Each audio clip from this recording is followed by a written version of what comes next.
Director Hamilton is here, and we're waiting on Director Spitzeri, but he may not come, which is not a problem. He did send his regrets, and Director Mahoney. I do not know who that is. Hmm? So Zainab is with Bettering. Okay, And the rest is There was a all known to us.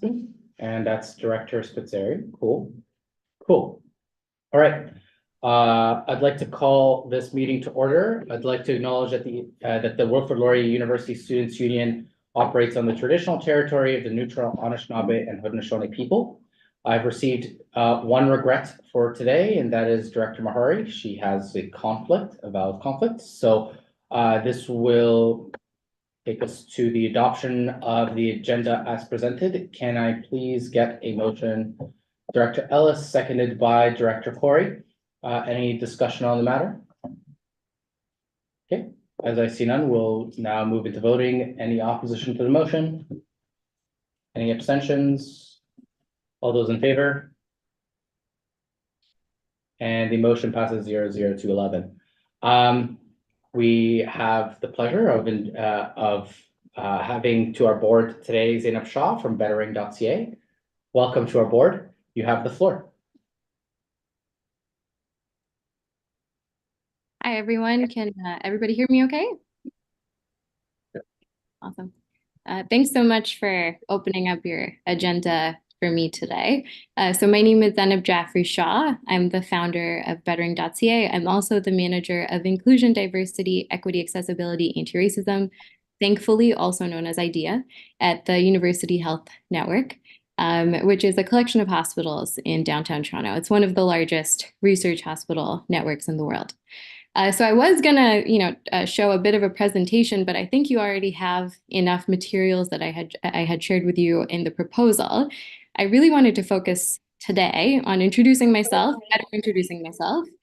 sharing a little bit about my personal history and what brought me to starting this consultancy, the work that I do, and then, of course, answering any questions that you might have. So I'll begin by, I'll also add this caveat. Anybody who enters this line of work, so inclusion, diversity, equity, EDI, DEI, IDEA, the many acronyms that we have, there's usually a personal history associated. There's usually a driving force that kind of brings us to this line of work. For me to have landed directly at the intersection of human rights and healthcare, which is where I'm at UHN, kind of begins with my own personal story of entering Canada and the way that we got to Canada. So when my family originally relocated to Canada, almost immediately my dad became incredibly ill. We had to navigate the healthcare system, the many social programs that were available, but neither of us knew the language. I was too young to know the language, and my parents just didn't have that capacity. So even the social programs that could have captured us, that I think could have prevented the spiral that we had entered into medical trauma, financial trauma, they weren't set up in a way to receive us. Now, I see universities reflecting that experience in a lot of ways. Certainly my university experience did. When I was going to school, it was at a time where there was a resurgence of white supremacist groups in Ontario, but also just the world. I'm thinking of the year 2016. And so historically that was, an interesting era to be going to school. And also kind of, I think, the metamorphosis of the post 9/11 era. And so those are kind of the key years that I was in post-secondary.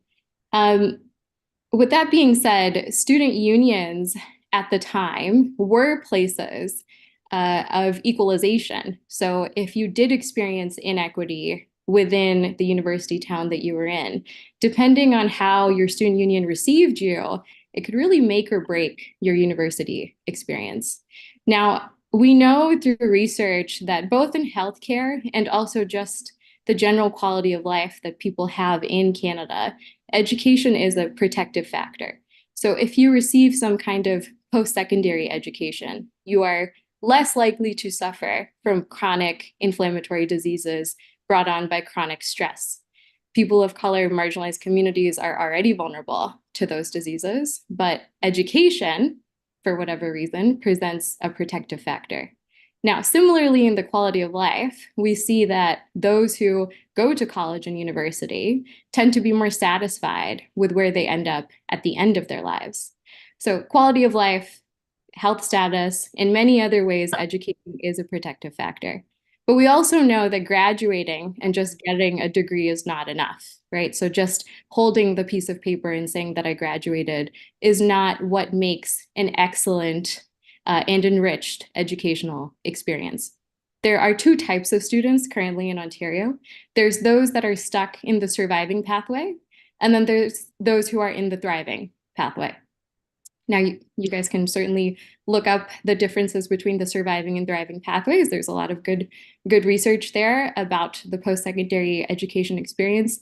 But more relevant to bettering, the reason why I decided to start this consultancy and have such a heavy focus in post-secondary is because these are the critical years in which if students enter the thriving pathway, they are not only getting a diploma, they're not only getting a degree, but they're also receiving a level of self-growth and development and networking and community that actually leads to their success overall and their quality of life later on.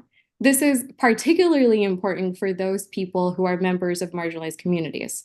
So Black, Indigenous, people of color, those of diverse SOGI, so sexual orientation and gender identity, in particular for those students who are first generation. So their families have never entered this pathway altogether. This environment is entirely new for them.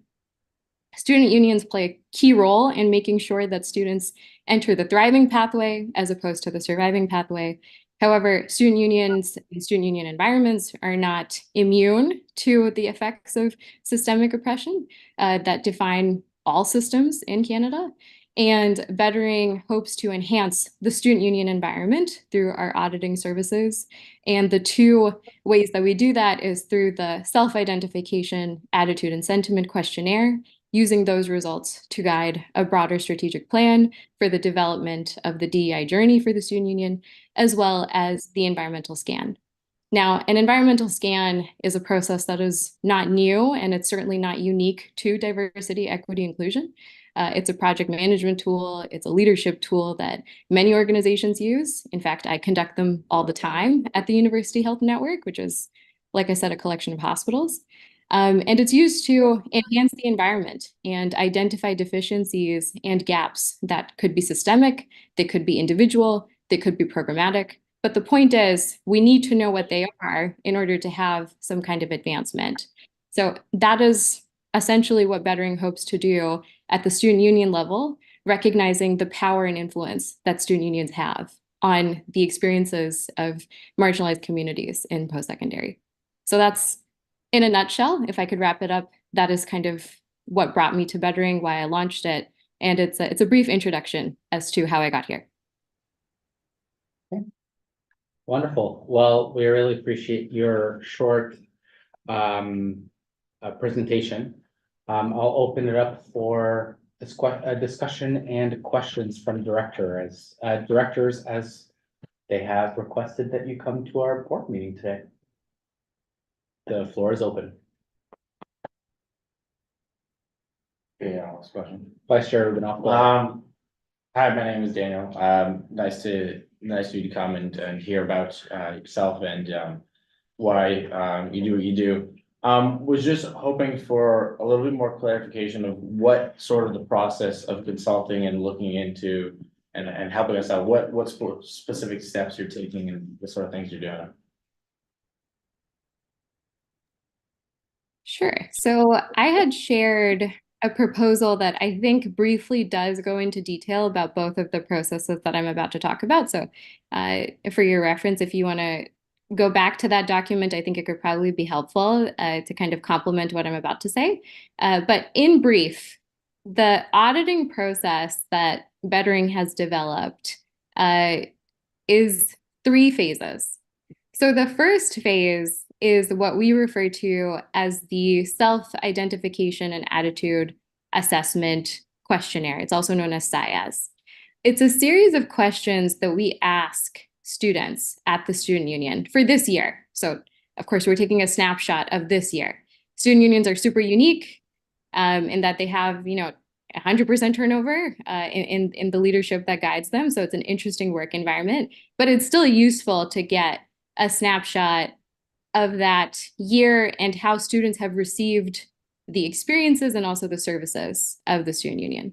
So we ask people to self-identify if they wish. So we ask people to voluntarily offer information about their social location. So that includes their race, their religious beliefs, their cultural background, if they are a newcomer to this country, if they're an international student, their socioeconomic status, so their household income growing up, their household income now. All of these attributes give us what we refer to as the respondent's social location. After that, we ask them questions about their experience as it relates to 5 dimensions: inclusion, diversity, equity, accessibility, anti-racism. We ask people how they are faring, right? So how was their experience in the area of acquiring an accommodation, for example? How was their experience as, for example, a member of a marginalized group in attending events at the student union? Did they feel supported as a low-income student by the workings of their student union?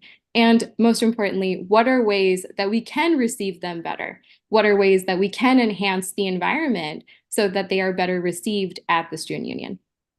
Now, the most engagement that we see in these questionnaires is obviously from the employees of the student union. So we're asking primarily people who work or volunteer at the student union, but your board may decide differently. You might decide to open it up to a larger student demographic. That would be your decision, to kind of give us a measurement of how they feel the student union has handled matters related to these 5 dimensions.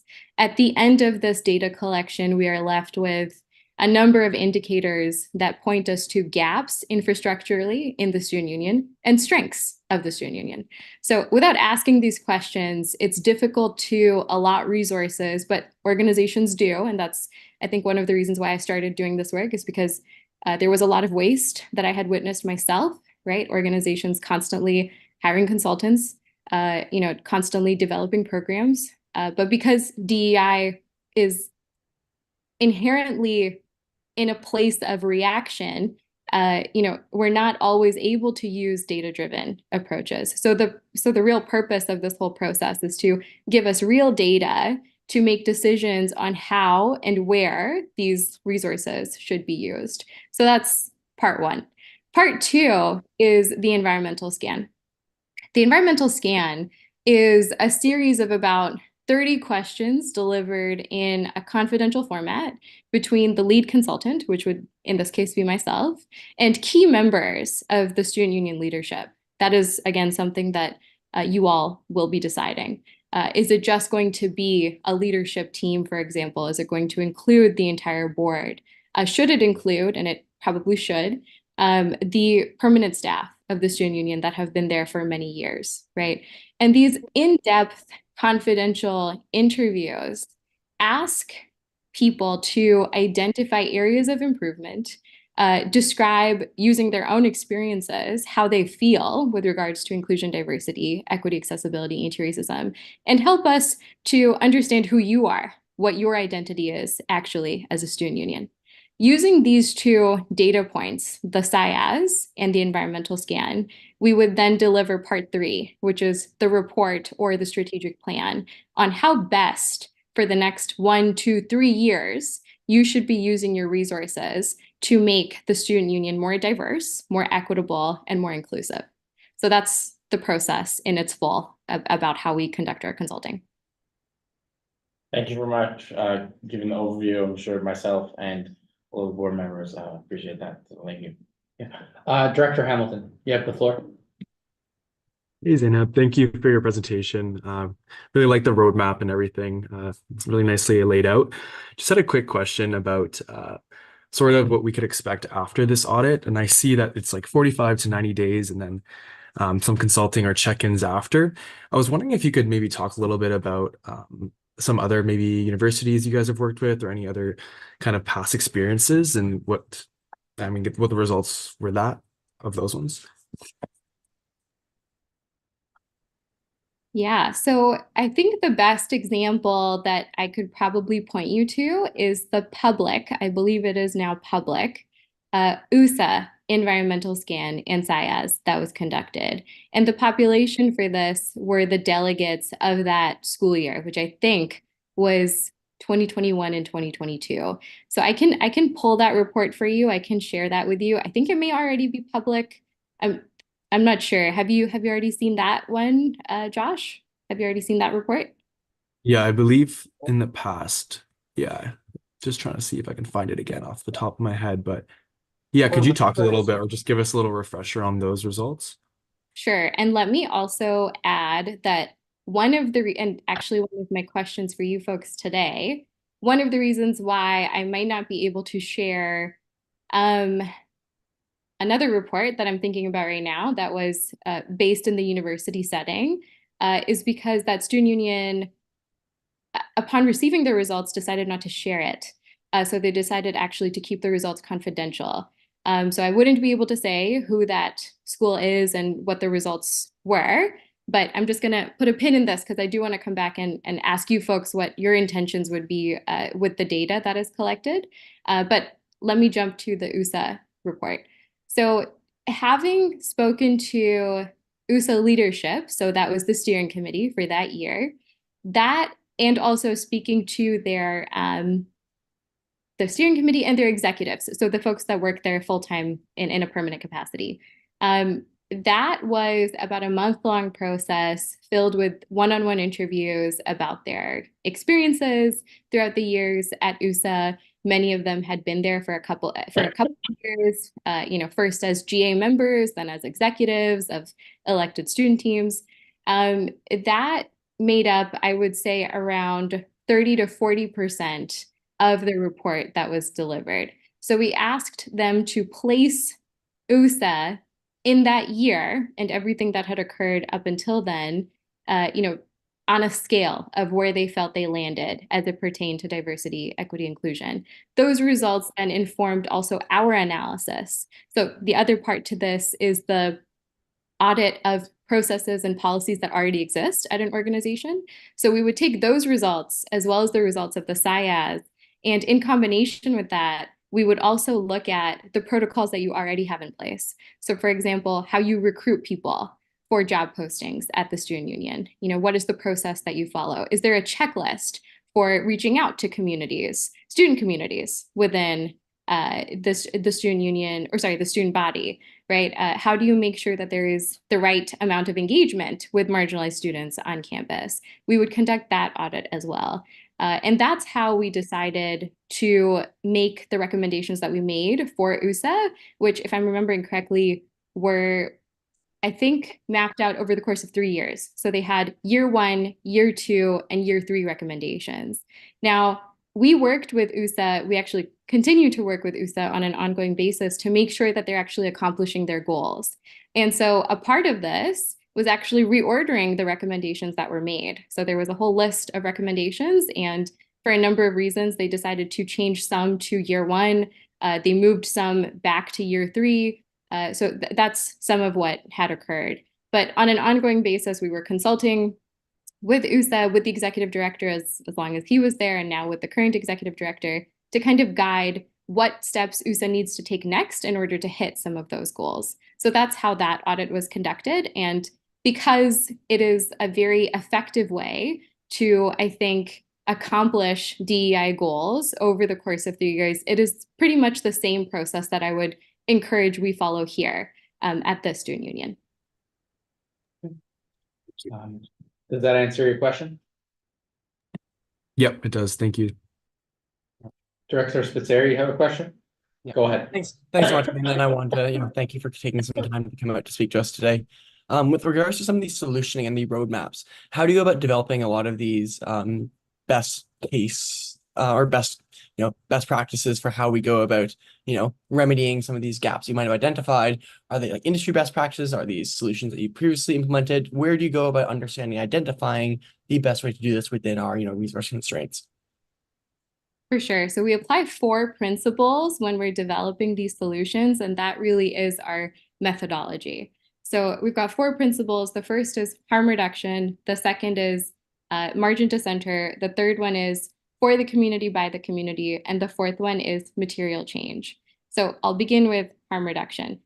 We recognize at Bettering that you as an organization, even, all the student unions in Ontario, cannot necessarily undo the harms of systemic oppression. That is not a change that we're able to accomplish, especially not in the course of 3 years.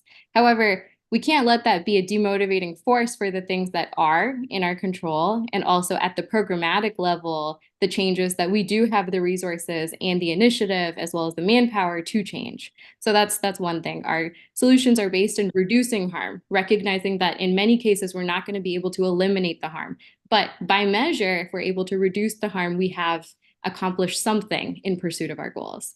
The other one, and perhaps my favorite, is margin to center. So that is the pursuit of making the life of that individual easier who is most vulnerable in the student union.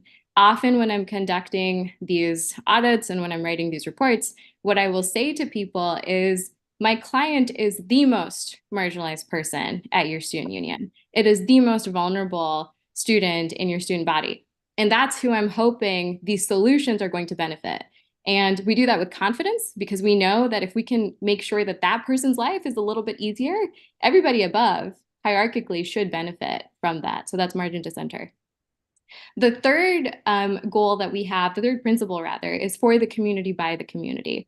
So one of the deficits in contemporary approaches to diversity, equity, inclusion is that there's a lot of money being spent on trainings, education, on DEI consulting, like companies like bettering.ca, but not necessarily being informed by the people who actually need and benefit from our services. So we're making solutions on behalf of communities that we haven't actually engaged, right? We're making recommendations and saying that we're doing this for Indigenous student populations, but we haven't properly assessed what they need. We haven't actually asked them what they're looking for, what they hope to gain from a service like this one. So that's why I take so much pride in the SIAS in all of this, right? If we're not able to capture you in the environmental scan, the SIAS offers the opportunity for those marginalized groups to offer their input, what they would like to see for their communities and for themselves. So that's the other pieces, for the community, by the community.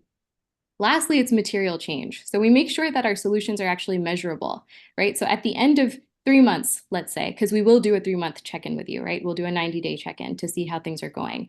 We will have an actual goal that, at the end of 3 months, things should look like this. And if they don't, then there should be room to pivot, right? What can we change to make sure that by the end of the next check-in, you will have accomplished this goal?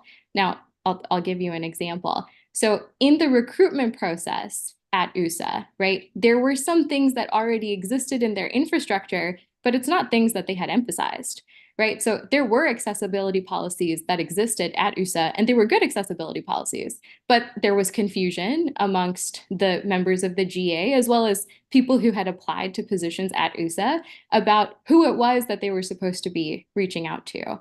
Now, that's a simple, no-cost change, right? And that is majority of what DEI work is. It is to work smarter, not harder. It is to enhance what already exists using simple principles and using things like universal design, right? Like, is this accessible to those who most need it? Is there any barriers that are in the way? And again, we often don't know those things until we ask the people using those services. So those are the 4 principles that kind of guide how these solutions work. And as for your question about if they're used in the industry, these are certainly used in the healthcare space. And I think there's a lot of parallels to the patient experience as well as the student experience in a student union. So that is what I would say about how these were crafted. Awesome. And that sounds great. Just maybe a little bit more on a tactical level though. Sorry, maybe I kind of misconstrued my question, but on a more tactical level, on your roadmap, when you're mentioning these kind of incremental steps to kind of augment our practices to get to industry best practices, how do you go about sourcing those steps on a more tactical level? Because I totally understand, like, everything you just said makes sense on a broader directional level. Which resources and what how do you go about sourcing your ideas and your steps? Yeah, so I think we would look to first of all, we look to the structure of your student union, right? Who is responsible for what, and what are they going to be doing for that year? Generally, a student union will have pockets of work that are occurring. We'll look to optimize those pockets of work that are already occurring to carry out some of these action steps. So, for example, if we want to develop a solution for, let's say, those students who are dealing with low SES, so low socioeconomic status, right? Is there something that we can build into an existing campaign that is about to happen already for the year 2024-2025 to accomplish that goal? So we would look to the structure that already exists and see what solutions we can implement. So that would be one of the ways that we would be actually actioning some of those things. The other recommendations are more resource focused, right? So what is your funding structure and what is available for you to actually use this year? And should some of it be going towards some of these solutions? So we would help you prioritize those resources in that way. Awesome. All right. Thank you. Wonderful. Now, for the interest of time, this will be the last question. Director Corey. I don't know whether you know or not, but around this time is when we start transitioning out the old team and kind of moving into the new team. How does your planned audit work around that, and how are you accounting for the disruption in that turnover? Yeah, so my plan would be to have started this 2 months ago. And my current plan, I think, is to really use the month of April, if we can come to an agreement on how to move forward. Really use the month of April to launch simultaneously the SIAS as well as the environmental scan. So I think it would require some rerouting of resources on our end to make sure that this is something that we could complete. Now, when I first met with your team and the student leaders that brought me here, I did ask, is there an urgency to complete this before the new student leadership team comes in? Now, regardless of what the answer is on your end, it is my preference to get this done before the new elected student leadership team comes in. There's a number of reasons for that. We don't need to get into it, but that would be my preference. We're committed and we're ready to reallocate those resources to make sure that it does happen in the month of April. I think the biggest tactical piece would be that we would be running both the environmental scan as well as the SIAS at the same time. So we would be doing that in the month of April. Now, there's a caveat to this too. April is perhaps, not the best time to run yet another survey for students, right? Students are tired at this point in the school year. So the other recommendation could be that we actually wait until the new student leadership team arrives, acquaint them with this, orient them to this, and really make this a priority for them as well. That would be up to you. And I think, be looking to you folks for some guidance on that piece. Sure. And I really appreciate you for bringing that up to the board now. I mean, based on my own professional experience, I would agree that beginning of fiscal, end of fiscal is the worst time to do any sort of major overhaul. And I would agree that potentially might be a better value for our student population to develop this as part of the ongoing incoming transition team, so that we set them up for an even more successful year going forward than doing it with a team that has performed really well this year with relatively no issues, and not being able to actually utilize this data to make lasting change where the leadership will change basically 100%. So that's at least my preference. So I'll kind of open that up for directors. If I could kind of get a soft check on that. I mean, I think the main issue I would have is that we don't get very many students responding to surveys in that way. So if we're worried about students being tired and students not responding to surveys, I think that we would have the same issue at any point in the semester. Well, the people who are going to be surveyed are going to be the incoming staff. So we're not going to be opening this up to the general public, to my knowledge. Bill? I think it's a bit of all of the above. Yes. And I think that there's an opportunity to kind of still solicit feedback from the current group of student leaders and students, Right. while sprinkling in some of the new stuff as well. It's an organizational priority to really figure out how to bake this stuff into the day in, day out of what we do operationally. Right, So I don't think that this will get lost in Okay. translation, so I think we'll work very closely starting tomorrow morning with Zainab.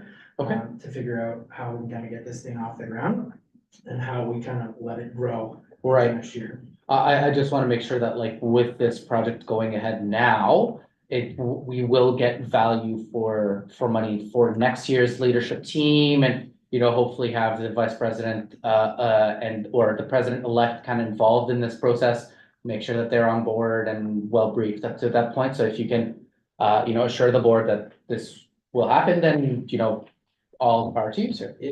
I believe that this is an organizational priority and has been for a long time, and this is one of the biggest meaningful steps that we've taken in this direction, in quite some time, so. Okay. Any further feedback? Okay, I have a quick question if we have a go moment. ahead.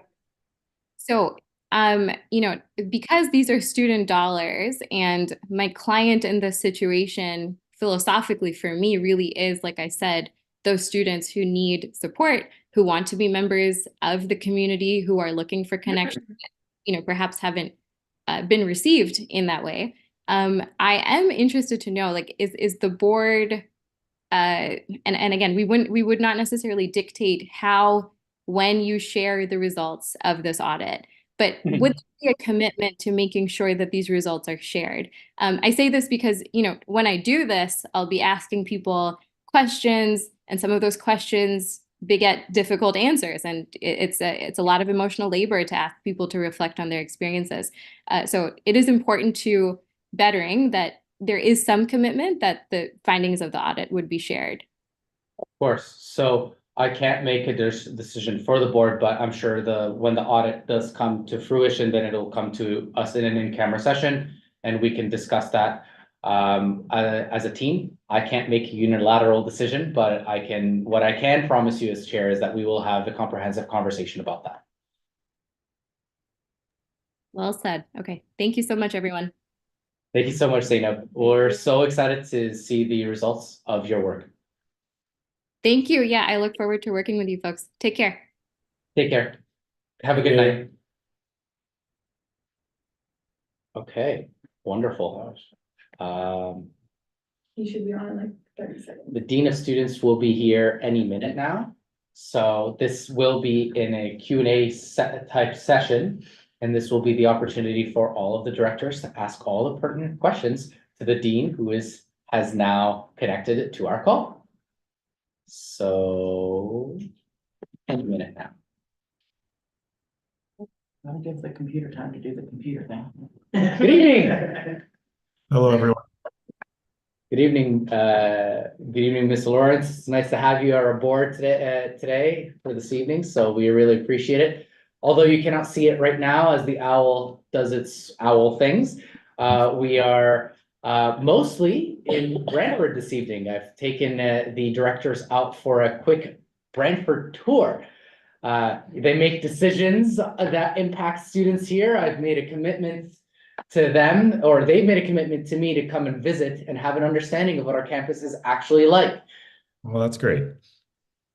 That's one. Did you get to go to the Belmont? Was there a Belmont trip?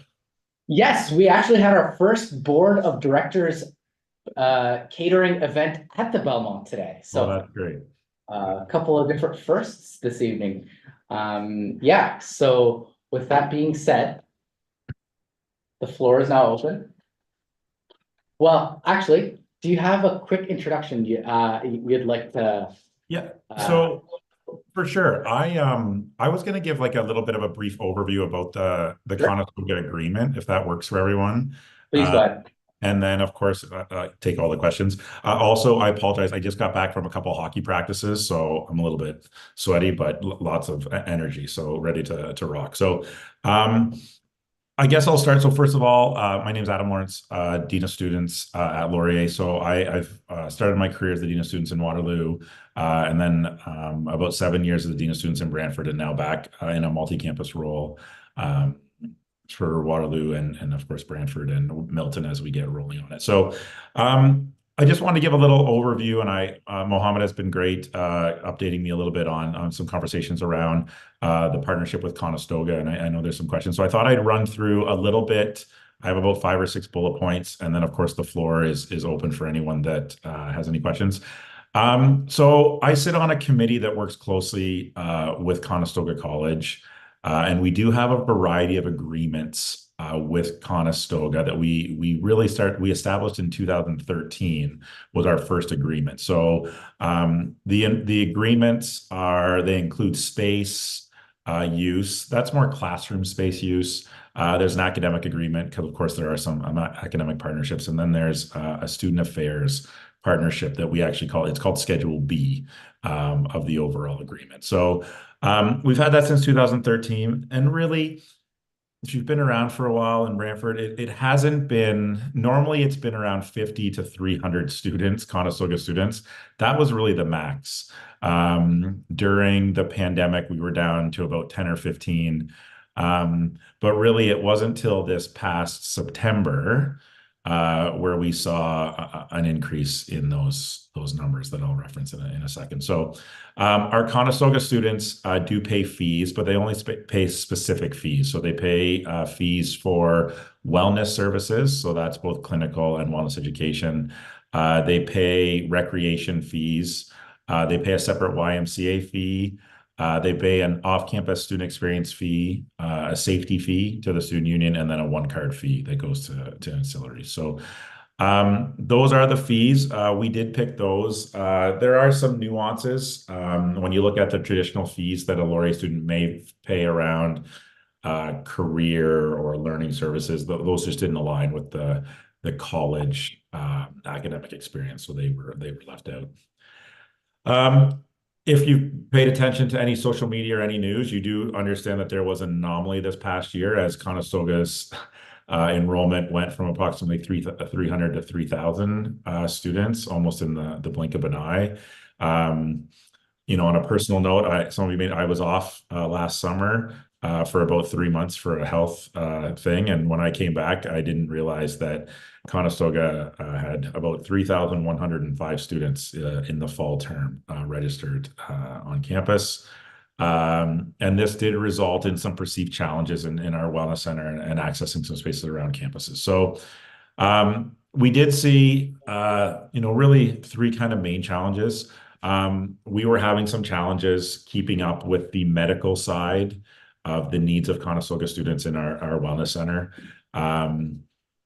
Our wait times for counseling weren't updated or weren't affected, but our access to doctors. So we did need to open up the clinic for later hours, which did create some burnout for our staff. So we have been able to fix that. If you've been to our wellness center, we have a clinic aide and 2 new nurses and a new doctor. So that's been helpful. We also saw more students accessing spaces around campus. We did think that was good to create some more vibrancy on campus. Unfortunately, and of course we can discuss this in more, the concerns we've had have been people that are perceived to look like Conestoga students have often been alienated or received negative comments. Quite a few of our Laurier students and our WLIC students have come to the Dean of Students office saying that they've been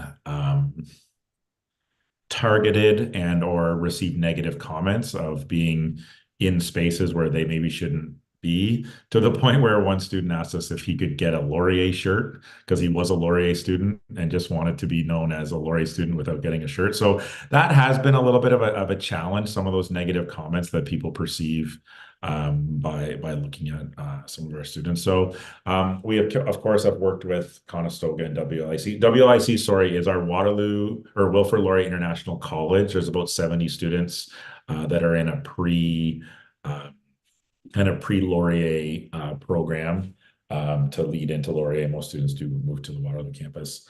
And then our other thing is with more people on campus, for those that are in Brantford, we've never really identified quiet spaces and social spaces for our Waterloo board members. We're also having this challenge right now that there's not enough quiet spaces on campus. We're hearing this a fair bit. That the solarium in Waterloo and the sixth floor of the library are the only quiet spaces, and in Brantford, it's only the SEJ building. Everything else is now vibrant and not quiet. So we're also, with more people comes more noise. With Conestoga, the big challenge we have is they're on a different academic schedule. So when we're on reading week, they're not. When they're vice versa, when it's busy times, like it doesn't align. So trying to coexist has created some challenges in that shared space. So couple of things that we're really focusing on. Conestoga has lots of nice spaces that their students don't seem to use. So they have 2 buildings with beautiful spaces, a huge games lounge that they don't really utilize. So we're working with Conestoga to really direct students there. Of course, students can use anywhere, even Laurier students, if they want to hold events. You can use some of the Conestoga spaces because students can get in. But how do we best utilize all the spaces on campus?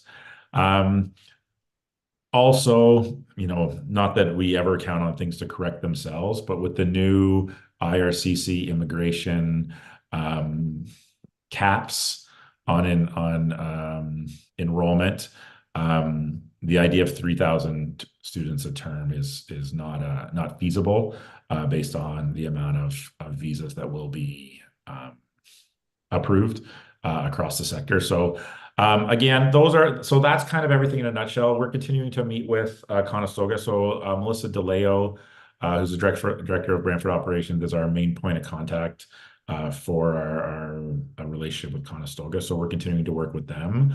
But that's kind of, Mohammed, that's kind of everything in a nutshell.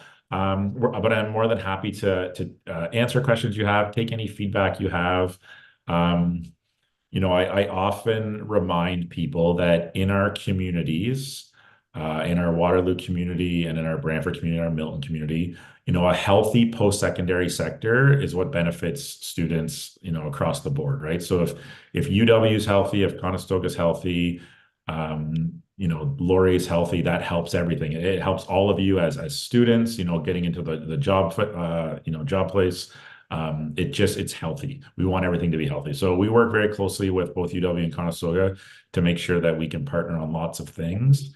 And when sometimes one of our partner maybe doesn't align with some of what we're doing, we can work with them and still remember that, a student's a student, and we want to make sure that Conestoga students are feeling well cared for and supported and welcome in all of our areas. So that's I think the gist of everything. I know, I see Ian here and Phil's here, and I think Megan's here. They've been a part of some of these discussions also. So more than happy to answer any questions or direct them to whoever might have the answer.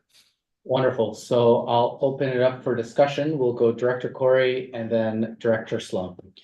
Yeah, I really appreciate you mentioning kind of that it may be a lack of education thing on Laurier students' parts. That note, is there anything in the works in terms of educating Laurier students on kind of what those agreements look like and kind of the space usage sharing and things like that?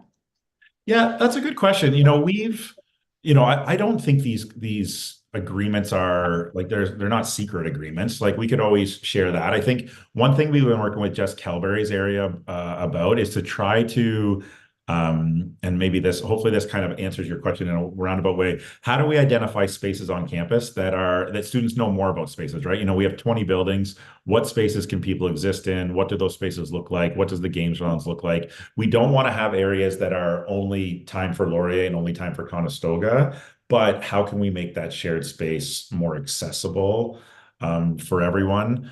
When it comes to services, we make sure that Laurier students have priority when it comes to booking the wellness center and different things to make sure that, there are limited wait times. And if you're a student in Brantford, that we don't have huge wait times in most of our areas. So that priority. And, really we're talking about wellness and then some spaces. So really trying to figure out how we create, okay, backtrack. Let's talk about a real life scenario. when you go to the games lounge on Friday night and there are, 110 Conestoga students there, we know that Laurier students aren't feeling comfortable in that space, going into that space. So that's a real life scenario that we have to figure out how we're managing that, how we're keeping it, no matter what, how we're making sure that people feel comfortable accessing spaces. And those are continued discussions that we're having. So how do we make people feel that they can come to spaces and not, removing people, but also making sure that people know that there are spaces that people can exist on campus. Okay.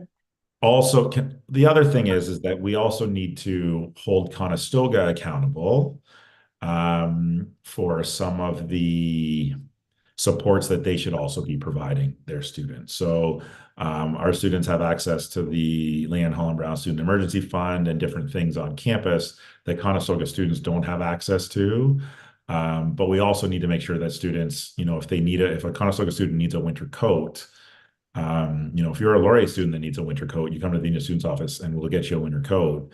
That also needs to be something that we do that Conestoga does for their students. So there's been a lot of that holding each other, I hate this term, but holding each other accountable in the sense that we make sure that they realize that their students, although on our campus, still need those high level supports.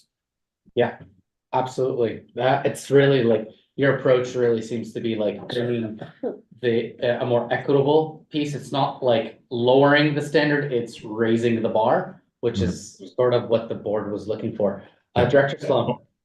Oh, go ahead. Oh, I was just going to say, so one thing I forgot to say in my notes, for those, so we were talking at this, can I talk about the Student Life Levy meeting? I don't think that's. Yes. Yeah. Yes, please go ahead. Yeah, we were talking at the Student Life Levy meeting, and Chair Mohammed brought up an awesome comment. We were talking about a request for the Wellness Hub, and we know the Conestoga students have. So we've actually reached out to Conestoga about, we're reviewing all the fees that they offer. So we're looking at, of course, Student Life Levy is a referendum fee, but how can we explore if people are going to be accessing spaces, if they're going to be growing, what does that look like when we do have a program that is maybe paid for by Student Life Levy or something else? Is there matching funds that could go to things if people are accessing them? So I thought that was a great comment in the Student Life Levy meeting around how do we make sure that if Conestoga students are accessing it, are there different funds or different opportunities for them for Conestoga College to make sure that those spaces are funded or money is directed to them from Conestoga? So I thought that was another thing that we need to review, and we're going through a review with a gentleman named or a woman named Zainab. She's on a small committee that we're just reviewing the. Yes. Yeah. Okay. Wonderful. Well, thank you for bringing that up to speed, especially like on the Wellness Hub, where the Wellness Education Center, which we walked past on One Market. They have some really nice comfy massage chairs that are going to be upgraded very soon. Brought to you by the Student Life Levy. All right, Director Sloan, go ahead. Yeah, so again, I kind of understand what you mean by that word accountability, but unfortunately I kind of follow my question kind of falls in that same vein. Just with like stuff coming out that with like pretty major staffing reports and committee reports on the Conestoga and staff members, and not like presidents, vice presidents, but professors and stuff were outlining that they were seeing a rising concern in terms of the number of students that were coming into Conestoga, and also like the care that's being provided to those students. And with reports like that, I understand the IRCC moving forward makes it more difficult, but in a situation that arises similar to the one that we've had, do we have any active monitoring in place of those moving forward to make sure that if concerns are brought, we're evaluating our own systems and our capacity to deal with stuff that may occur with our partners before it kind of gets sprung on us like this one did a little bit? That is a good question for Minister Dunlop from the Ontario government. No, that's a wonderful question. I think that it's so if you open up the Kitchener Record and is it the Waterloo Kitchener Record? Waterloo Record, and you look at the increase over the past 6 years that they documented of Conestoga College and international students, it is in the 1,500% area. I don't feel comfortable commenting on another post-secondary institution, but we have made it very clear that we were surprised by the increase and unable to meet the demands. The biggest impact for us was the burnout of our staff. That has been very detrimental to our workplaces. But again, we're working through it. But yes, we've been very clear. So in our agreement, we do ask for an estimate of enrollment before the term starts, and then a final enrollment 6 weeks in. So it's laid out in our agreement. I will say that some of those touch points were missed. And when we did get the final enrollment, those numbers were much higher than we expected. So, and again, the school Conestoga never really had spring enrollment, and they had a little bit of spring enrollment. So there were some indicators that we should have been a little bit more aware of. We just never thought, we work at, Laurier has small growth, and in my 20 years working in higher ed, that was the biggest growth I've ever experienced. So we've put some of those key elements in place now. And I think that we can continue to be excited about a strong partnership in Milton when we get to the Education Village. But also we've learned a lot about how it means to be, we want to be uniquely Laurier and make sure that Laurier students feel comfortable and welcome.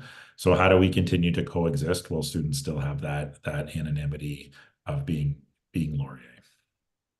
Thank you so much. So any other questions for the dean? Anything online? All right, I'll ask my question. So as you've noted, when I started in 2019, the Conestoga campus was a very small campus in Brantford, and now they are bigger. The Conestoga population is significantly bigger than the Laurier Brantford population, which has, it's a big change. It's had a big change, at least here, in terms of the rental market. As a student, I felt that throughout the years with rental prices and rent availability going down. And the second part is regarding the physical infrastructure. I quite remember when on Colborne and Clarence, that building was at that time being recently bought and refurbished by Conestoga. Are there any plans in order to expand their physical footprint in order to really accommodate all of the student spaces so that they have real student spaces for Conestoga students, or are we going to be continuing on this co-shared path between Laurier and Conestoga? That is a great question that I don't have an answer for. So I will be honest with you, I'm not sure of the next steps for Conestoga when it comes to their real estate acquisitions. I can look into that for you. I do know that they were, before some of the more recent things with Conestoga, they were of course looking for more housing for people. I think that was a demand from the provincial government. But Mohammed, I'm not entirely sure. I know that for us at Laurier, we are looking to expand one market. That's our big goal. And of course, graduate programs. And again, last year we had a very healthy intake of first-year students, one of our biggest first-year classes. And again, we're seeing that desire to be a student on our Brantford campus. So as well as we grow into Milton, which is more uniquely unique program. So but I'm not entirely sure. What I can do, I can follow up. We have a meeting with Conestoga every 2 weeks, so we'll have another one next Thursday. I can follow up and then meet with you individually, Mohammed, and if you want to share with the board some of the updates, I'm more than happy to do that. Yeah, if you can loop in President Spendler on that conversation so that we have me and her on there, I'd certainly appreciate it. What would be nice? Sorry to interrupt. I'll invite you to the meeting actually with James. Oh yeah, so Ian's got here. So there are some purchases I think in the Brantford Expositor that they've made, and I think they are looking at City Hall. But yeah, Mohammed, I can include you in a coffee meeting. I normally meet with James. We're meeting at the Belmont actually. James is the director, or what is he, the kind of campus director. So yeah, if Megan's around and you wanted to be there, we could meet. I think that would be kind of fun Yeah. to ask him some direct questions. For sure, I would really appreciate that. I guess my last question is gonna be like around housing, like housing in Brantford is becoming like, it like has significantly, like the price for housing has significantly increased in the last 5 years. Like, whereas like a 1-bedroom apartment is becoming just as expensive as Waterloo in some different areas. And that's becoming very unaffordable for students because there aren't that many student jobs here, and the student jobs that can be found don't pay that well. So what are some of the things that you can share about what's being done to kind of try to approach the behemoth problem that is housing in Southern Ontario? Yeah, so that's actually a great question. So we just started about 6 months ago a housing committee in Brantford. So Mohammed, you hit it on the head. Like so in Waterloo, there is, we've seen lots of success in our off-campus program. Our students in the Locust program have really talked about how the light rail transit has been able to connect them to different parts of the city where they can explore other renting areas and go as far into Kitchener. Where you're right, in Brantford, for what you used to be able to get for $250 before COVID, and then as you are reflecting on, those houses got bought up, areas got bought up, they are building big condos, and it's becoming quite a place to live. Buying a house in Brantford is as expensive, or if not more, than Kitchener-Waterloo. And if you have traveled between Brantford and Hamilton, you'll notice that the 403 is very popular with new industries and new companies and very big names, right from Rawlings to Tesla to Ford, you name it. So it's becoming quite a place. What we've asked, Mohammed, is a bit of a lay of the land, like what is available. So for the community to grow, we know that there needs to be affordable housing for young people, young families, students, and of course the elderly. That's what makes a successful community. We're not sure that that's happening. So Paris and Air are working on that. They have big housing strategies and they got some money from the government. We are getting we're looking for that same feedback from the Brantford community. So a gentleman named Aaron Wallace has been doing a little bit of work around social housing and social support. And again, we've been looking at what is that layout, because everything's getting fancier in Brantford. So some of our people may not know, there's a whole landscape redesign, streetscape plan coming through in Brantford, and it is fancy. And the idea is to attract more people to the downtown, to the two big new condos that are being built, one on Market and one closer to the casino, which they've been testing the land for the new arena. So again, all of this big construction in the downtown, we're trying to get an idea also, Mohammed, of what is that impact on housing.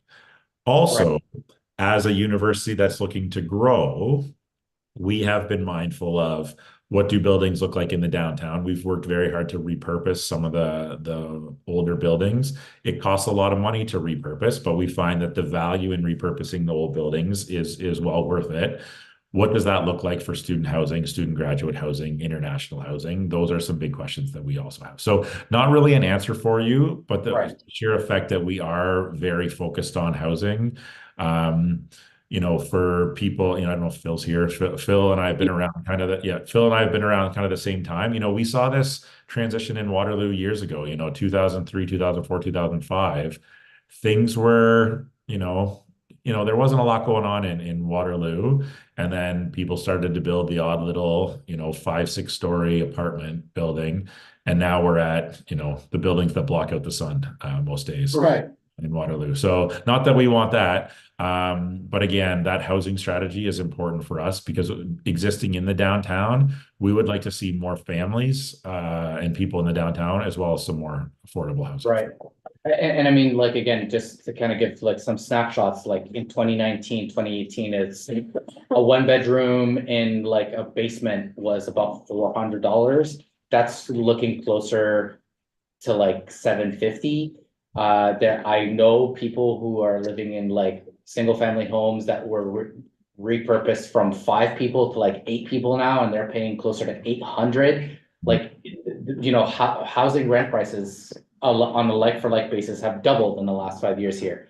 So some sort of like meaningful action is needed, as you know, housing becomes a lot more expensive, especially for the student population. Director Phil, Yeah, I. Executive Director Phil, sorry, go ahead. That's fine. We're also in the process of renegotiating, and re-upping the Brantford UPass. And some of the conversations that we've had with both that, Brant Transit as well as Conestoga College and Conestoga Students Inc. more aptly is, the diversification and enlarging of the student population, and so increasing, routes, frequency of routes, et cetera. So that homes that don't necessarily exist within the downtown core are a little bit more accessible. And it is a little bit safer and more expansive for students to be able to kind of get a little bit further out than downtown. Yeah, Director Ellis. Just a comment on that. I know that we used to have in Brantford the transportation fee so that students could use the buses, Conestoga and Laurier students. And since they have taken that away, we're not able, we're not able to use the buses, like the public buses anymore. What? Yeah, you go with your one card and they're not like, they deny you if you go on the public buses. They said no, like you're not allowed to use it since, it was like since the summer. Are you sure?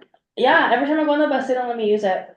Everything about that story has holes in it, because that is not true. That hasn't been my Full experience UPass either. Maybe it's just me, but I keep getting denied on the buses when I go to like, So can you do me a favor? Yeah. Some point in the next 12 hours, just shoot me an email with your full name and your Yeah. student number. Yeah. You can and I'll go. follow up. okay, Yeah. All right. okay, I thought that was That- like a that makes- general thing. No. That makes I thought it was a absolutely general no sense. thing, so if students aren't able to use like the public transportation, how are they gonna get to, if they don't have a car? It's, Yeah, it's, so this is gonna be my question. So they have a UPass. Yes, Once you yeah. have a UPass, you're assessed that fee every term. You're not Yes. assessed that fee in the summer. But there is an option to kind of opt into a program in the summer. Summer, yeah. And we're looking, because Conestoga is gonna have an expansive student program here in the summer months. There's gonna be an option to opt in if you want to purchase that in the summer months. Okay. Director Baldwin. Yeah, I was just gonna say, in my experience, the transit thing works pretty well with the one card. How many classes do you take? Do you have like? It could, if you're not. Yeah, I have a full workload, no, Because just, I know my- maybe it was just the summer, I don't know, but The it was summer. like, So the no, summer, the UPass doesn't work. Yes. You're not Okay. assessed the UPass fee in Okay. the summer. Okay. So okay, if you're that not- might be it, So that we're might gonna be it, yeah. steer that conversation Anyways. back to the dean. I have one last question for you, if that's okay. What's with that uncertainty now with the international student permits, what's the impact that it's going to have on the Brantford side for Laurier and for Conestoga? Good question. I was in a meeting with the strategic enrollment management team today. I think. Okay, so again, speaking on behalf, I can't really speak on behalf of Conestoga because I only know what the media portrays. But I think as all of us, if we were to make an educated guess, we would say a community like Conestoga that had lots of international students with this new cap, it's going to impact them quite a bit. I am a firm believer that Laurier has done very well in their recruitment, retention, and support of international students. Our numbers have stayed relatively the same over time. And I think, Mohammed, we will continue to recruit very high level, high achieving international students to programs that they desire, which they quite love. And I think we have lots of, all of you are students at Laurier, so lots of strong programs. And I think we'll continue that recruitment.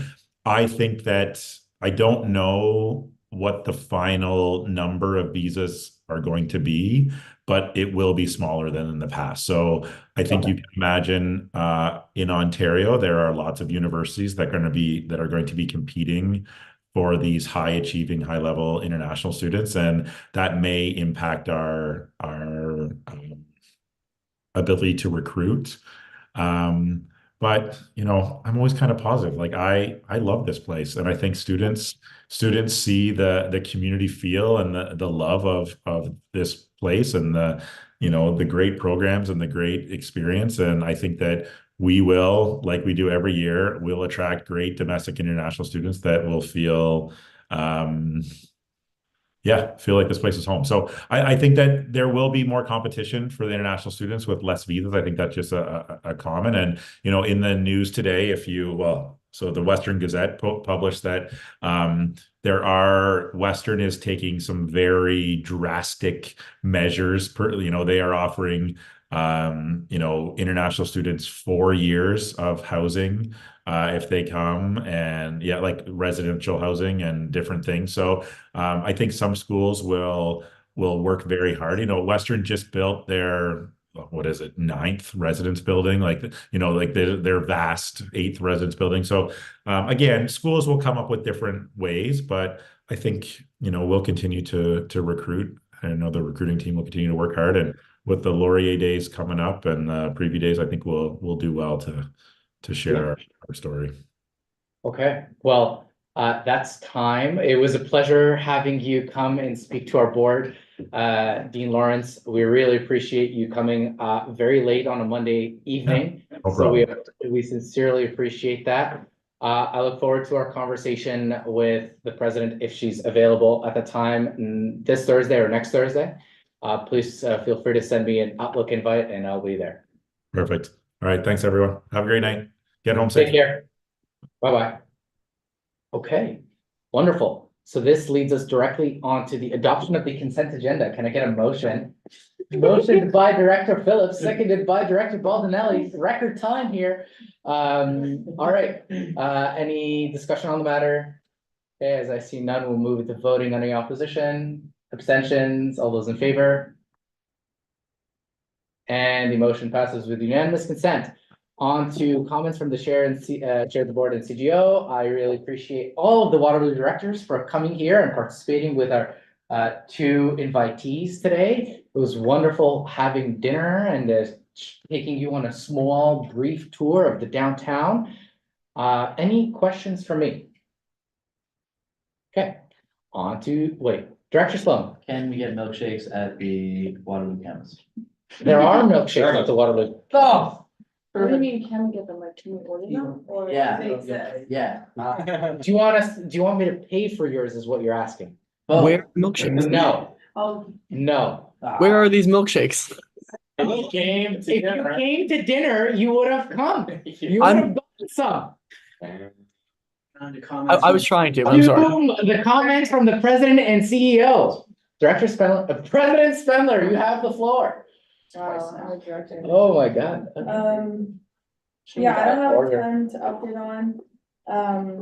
Heading to McMaster this weekend for USO's Spring General Assembly with the GSR department, and actually Sebastian is one of our delegates, so that's exciting.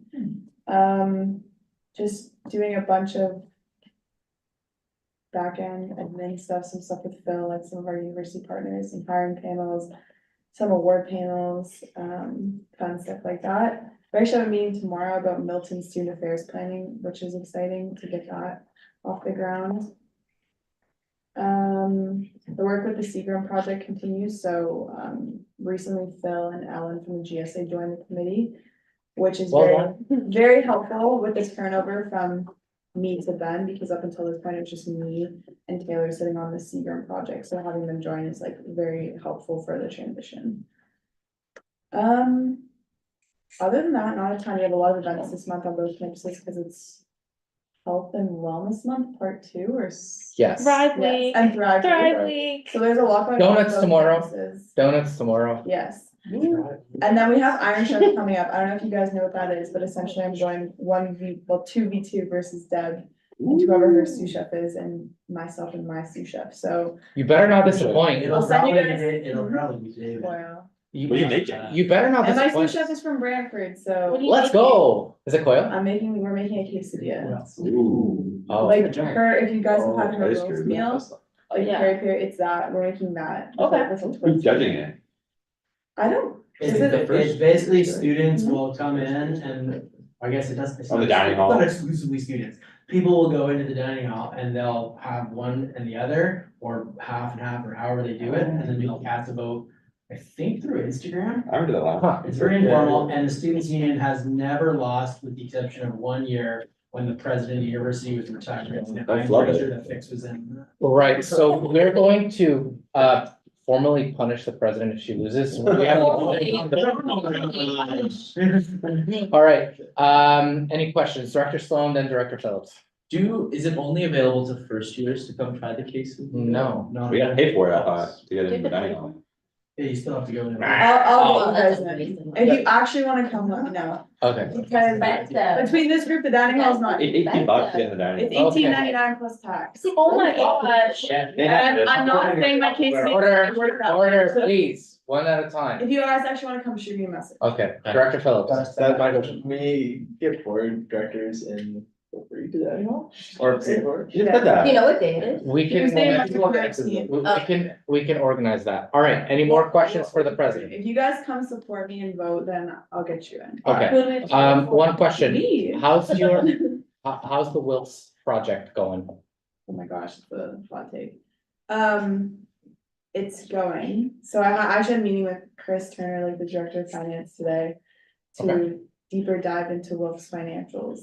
And will you be presenting that to the board in a camera session? If it goes somewhere, yes. Please keep us updated regardless. Yes, I'll keep you posted. Okay, I think that's it. On to comments from the COO. Yeah, I don't have a ton of stuff to update on, and not a lot has changed in the 6 or 7 days since we last saw each other. What's the big news? I've worked on a pretty significant project with the wrap up of the Waterloo Student Life Levy with Developmental Alumni Relations, Student Affairs, and now the Department of Finance at the university. So we're pretty satisfied that's at a good spot. Ultimately, digest this. The remaining funds that were left in the Waterloo Student Life Levy Fund were unanimously voted on by that committee to go to a project. That money didn't end up being much of anything, so the Student Affairs Reserve covered that commitment. So now this money actually, that amount did end up being a pretty significant amount of money, so that money went back to the Student Affairs Reserve to cover off the quote unquote money that they had put towards Alumni Field. And then the Student Affairs Reserve and the Student Affairs Advisory Council voted unanimously to put that money towards the stadium phase 1 project. And now finance is investigating to figure out how all of that happened. So was there any student input on that? So maybe you missed the first part where I said the Student Life Levy Committee in Yes. Waterloo unanimously Okay, voted to donate the money. And then the Student Affairs Reserve is only controlled by student voices, so yes, Okay. yes, and yes. Okay, that wasn't meant to be sarcastic. I was more like specifying who are the students involved in this? should ask. So the last Student Life Levy. Oh, the Waterloo last, Committee, like from. So it would have been chaired by the last Brantford chair, which was Samit Hussain. Yes. So I can't remember who was on that committee, but Yes. that group voted unanimously to support the Alumni Field. Okay, And then when the finances of closing the Student Life Levy in Waterloo, because it didn't pass referendum, it got failed, so they had to close it down and zero out the books. There ended up being no money. There's a lot more to this story than this, but, Right. and so the Student Affairs Reserve voted unanimously to cover off that hit. Okay. And then when there's really no really nice way to say it, the money appeared again. And we got tapped on the shoulder, like, what do you wanna do with this money? And so the right thing to do was to repay the money that you Yes. paid. And then that group decided to take that money in honor of that original donation and send it to the student, or the Seagram project, phase 1 field turf replacement. Sure. okay, all right, perfect. Thank you. Any questions for the executive director? Okay, as I see none, we will now move on to the Senate by-election. You have the floor, Director Muller. Evening, everyone. So when we opened up nominations for the Laurier spots on the Senate, for the January elections, we were one short. And subsequent to that, another seat has become open. So there are 2 open student Senate seats. When we're kind of outside of the normal students union election, the process for filling those seats is that a nomination period is opened up, candidates set, send applications into the board, and then the candidates appear before the board kind of do a short campaign, and then the board votes to fill those spots. So essentially, I was just looking for the board to set a timeline for for that process, given that we've got probably 3 scheduled meetings left, just looking for some direction in terms of what meeting you want to have those packages in and vote on, so that those students can join the Senate term when the Laurier governance year flips over. So that basically, if we do this by the end of your term on the board, they can join in the normal cycle with the rest of their peers who were acclaimed in January. So would the quickest and most simple method be to open it up and then have them run their election at the next board meeting? I mean, you want to balance a little bit of the time for the marketing of the opportunity, people to consider and submit.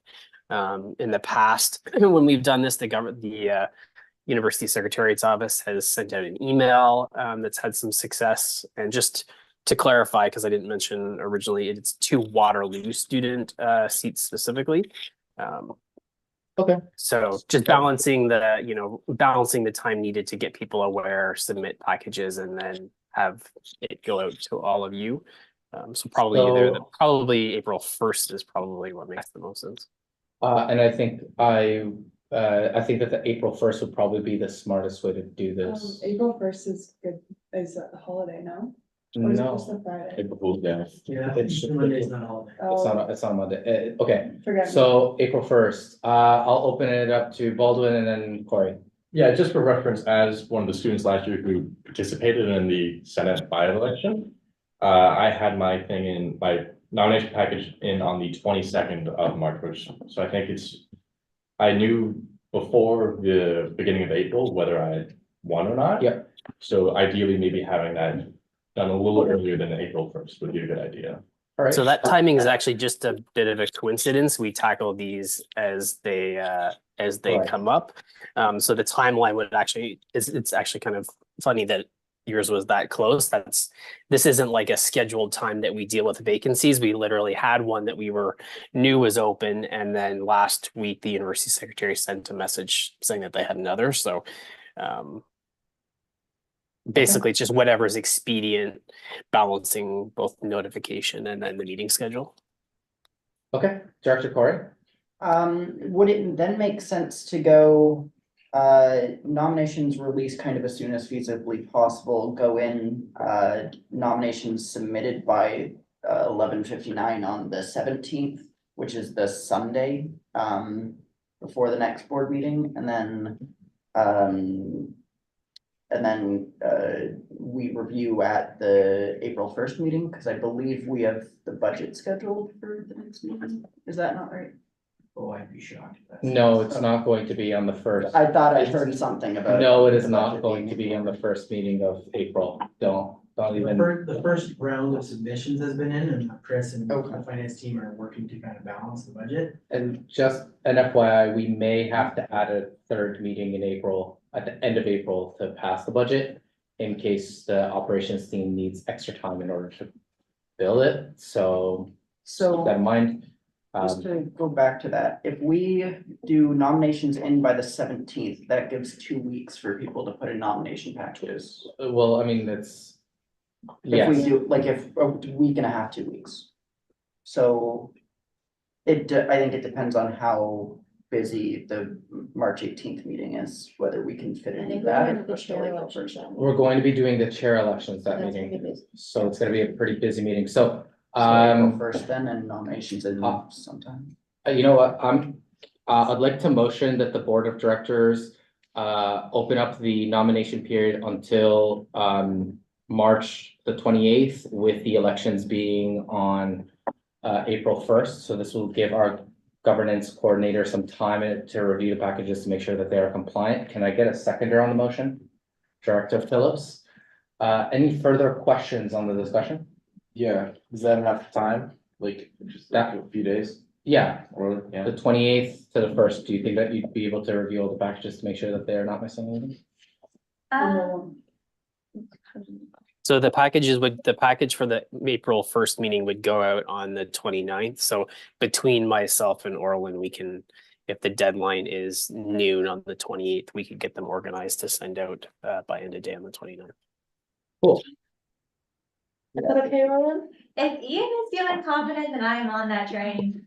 Okay, The wonderful. 29th is a holiday, just, What kind of holiday? you're starting. I love Easter. It's a holiday. Okay, so. So then actually, can we You back wanna that do up to the, 27th? yeah, do this 27th and then we'll send the package out on the 28th. Okay, so I'm just amending my motion in order for it to be due on the 28th, midday, 27. 27th, midday, and then for the election to be on April 1st. We have the secondary, any other discussion on the matter, Director Baldwin? I just wanted to make sure I heard it right. These would be seats exclusively for Waterloo students. Yes, That's correct. Just wanted to make sure I didn't miss here. yes, okay. We're gonna move into voting. Any opposition to the motion? Any abstention? Can you please stop doing that? Any abstention? All those in favor? And the motion passes with unanimous consent. I'm gonna kick you off. We'll stop playing with it. Thank you. On to the Direct Inspection Committee elections. EL 2N, GP 2I and BMD 2D2. What I was thinking of doing, we could do the same thing that we did last time, which will have one mega committee that will meet in like. No, we. Oh, reviewed those. we did, but we did have the election. You know the one that you missed?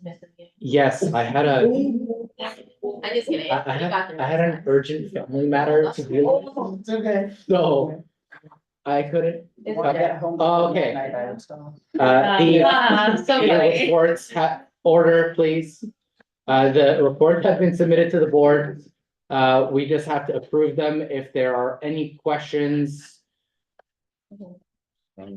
These reports. Huh? What reports? There's no. Are these, are the reports not attached? What are you referring to? What I send in, the GP 2I. No. I think they, No. are they these ones? We're talking Yeah. about elections. You guys are missing. Yeah, but we reviewed those ones already. You did? Yeah, we struck, remember? You couldn't make the meeting. Let me just tell you about this. Did you? So there's a, I sent them to you, you're saying it was all good, you agree? Yeah, and then You you send them to Arlen. yeah. these are the March direct inspection committees that are up for election.